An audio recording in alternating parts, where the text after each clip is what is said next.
s'est ouvert ce mardi à Lusaka, dans la capitale zambienne, les 51e assemblées annuelles de la Banque africaine de développement. Les détails dans ce journal. Et puis nous reviendrons à Abidjan, où il y a eu aussi ce mercredi l'ouverture du salon banque, assurance, méso et microfinance, qui a pour objectif l'amélioration du taux de bancarisation et de couverture en assurance en Côte d'Ivoire. Bonsoir à tous, vous faites bien de vous informer sur Business 24 Africa. Commençons par cette information. Ce mardi à Lusaka, en Zambie, s'est ouvert officiellement les 51e assemblées annuelles de la Banque africaine de développement, BAD. 5000 participants prennent part à cette rencontre. À leur côté, plusieurs présidents et chefs de gouvernements africains et d'illustres personnalités venues du monde entier. Tous vont réfléchir autour du thème énergie et changement climatique.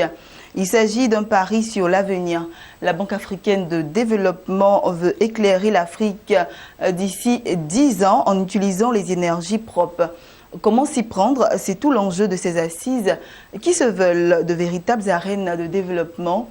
Suivons le reportage de notre envoyé spécial sur place en Zambie, Jean-Charles Sibaï, dans le commentaire de Mon Désir Nascimento.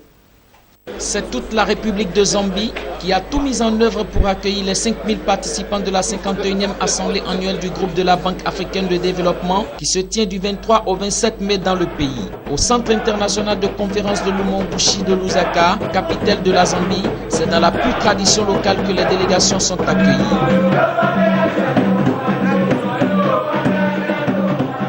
Au-delà de l'ouverture festive de cette 51e assemblée annuelle du groupe de la Banque africaine de développement, la rencontre se veut un moment intense de réflexion qui mobilise même au-delà des frontières du continent. Aux côtés de 5000 délégations, plusieurs présidents, donc Idriss Déby du Tchad, Paul Kagame du Rwanda, d'anciens présidents africains et des chefs de gouvernement en exercice prennent part aux assises de Lusaka. Le président de la BAD, le Dr Akiwumi Adesina, a profité de cette tribune pour rappeler ses priorités pour l'Afrique. Pour lui, il est urgent d'éclairer l'Afrique et lui fournir de l'électricité. Nourrir, intégrer et industrialiser l'Afrique tout en améliorant la qualité de vie des Africains sont autant de défis à relever, a-t-il martelé. Parmi les 5 priorités de la Banque africaine de développement, une va dominer la rencontre de Lusaka. C'est le thème de cette 51e assemblée annuelle de la BAD qui est énergie et changement climatique. Pour une population d'environ 1 milliard d'habitants, plus de 640 millions d'Africains n'ont pas d'électricité. Une situation jugée inacceptable selon le président de la République du Tchad, par ailleurs président en exercice de l'Union africaine, Idriss Déby Itno. D'où tout l'espoir porté par le chef d'État africain à l'ambitieux projet du docteur Akiwumi Adesina qui est d'éclairer toute l'Afrique en seulement 10 ans. Monsieur le Président, la direction de la BAD vient de doter l'institution d'une nouvelle vision. Vous avez cité 5 priorités qui sont éclairer l'Afrique et alimenter l'énergie, nourrir l'Afrique, industrialiser l'Afrique, intégrer l'Afrique, améliorer la qualité de vie des Africains. Nous avons compté sur le président de la Banque africaine de développement, le conseil d'administration et tout le personnel pour que ces engagements se traduisent en résultats au bénéfice des populations du continent. Sachez que le continent vous a entendu et sachez que le continent vous suit pour votre programme que vous avez présenté pendant votre mandat.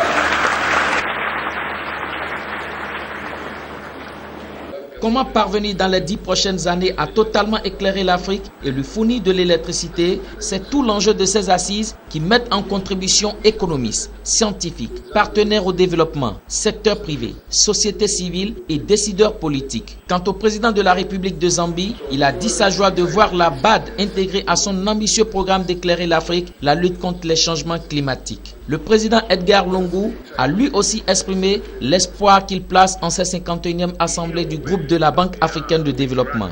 Au cours des réunions de haut niveau et des forums thématiques, les participants évalueront en profondeur la performance des pays africains et réfléchiront à la façon dont la BAD peut les aider à surmonter la situation économique difficile à laquelle ils sont confrontés. Autre rendez-vous important, la rencontre des gouverneurs, dont la plupart sont des ministres des Finances et de l'économie, représentant les 54 pays africains et les 26 pays non africains, membres du groupe de la Banque africaine de développement. Ils examineront le rapport d'activité 2015 de la Banque africaine de développement. Et voilà, revenons en Côte d'Ivoire. Il s'est tenu ce mercredi à Abidjan le salon Banque, Assurance, Méso et Microfinance. Dénommé Banque Assure, ce salon est organisé sur le thème « En route vers l'inclusion financière ». Il vise à améliorer le taux de bancarisation et de couverture en assurance qui est respectivement aujourd'hui à 15 et 3%. Lawani Babatunde.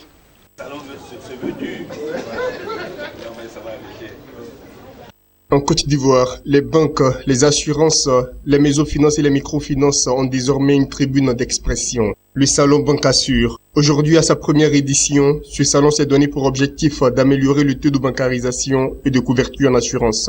Seulement 15% de la population active a un compte bancaire et moins de 3% disposent d'une couverture en assurance. D'où le thème de ce salon, En route vers l'inclusion financière. Un défi que veut relever le groupe de presse économique Multiconsult Gestion, promoteur de ce salon. Après plus de 10 années de promotion de la monétique dans notre pays, qui s'est hissé se faisant au premier rang dans ce domaine, nous avons jugé utile d'orienter notre action vers la mise en place d'une grande plateforme financière au regard des nouveaux enjeux de la nation. La financiarisation aide à un meilleur financement de l'économie, y compris les nouveaux projets des jeunes et même les crédits personnels pour la consommation.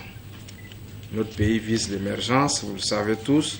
C'est un grand défi pour lequel une meilleure financiarisation de notre économie sera indispensable.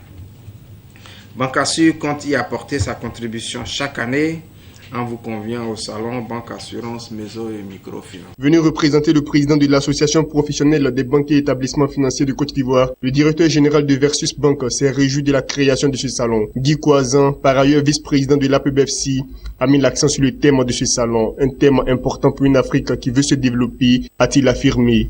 Selon la Banque mondiale, 75% des pauvres dans le monde n'ont pas de compte bancaire. Cela concerne près de 80% de la population adulte en Afrique subsaharienne. Le Fonds monétaire international a ainsi estimé récemment, dans un communiqué de presse du 13 mars 2015, que l'accès aux services financiers peut jouer un rôle déterminant dans la réduction des inégalités et de la promotion de la croissance inclusive. Banque Assure, pour cette première journée, a aussi été marquée par une visite de stand. Plusieurs conférences vont meubler les 3 jours que va durer le salon Banque Assure. Comme vous venez de le constater, les professionnels de la banque, de l'assurance, de la méso et de la microfinance sont venus nombreux assister au salon Banque Assure. Que pensent-ils de cet événement? La réponse au micro de notre reporter, Lawani Babatunde. Il fallait créer ce salon parce qu'aujourd'hui, un secteur comme l'assurance, le taux de couverture, taux de pénétration, comme on le définit, comme on le dit généralement, est assez faible pour la simple raison que la grande majorité de la population constituée des populations du secteur informel sont exclues de notre champ d'activité, ne constitue pas encore notre cible. Notre cible reste que les salariés qui ont un compte bancaire. Du coup, tout ce qui va dans le sens de l'inclusion ne peut que nous intéresser. Oh, c'était très bien. C'était une bonne opportunité offerte aux banques de promouvoir tout ce qui est ouverture de comptes bancaires et puis surtout encourager la population ivoirienne à ouvrir des comptes. Aujourd'hui, il est difficile pour des personnes même de savoir que à partir de leurs biens immobiliers, ils peuvent avoir des prêts, des financements, etc.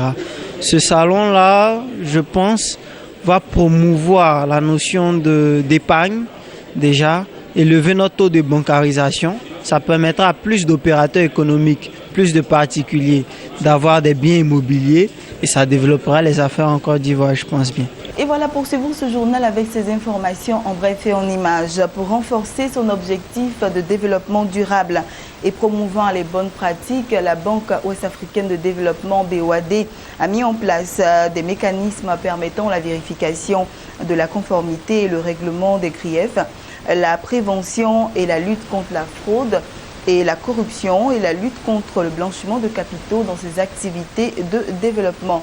Les politiques, procédures et directives environnementales et sociales de la Banque ouest-africaine de développement BOAD fixent des normes minimales pour la conception et la mise en œuvre de projets de développement et d'investissement.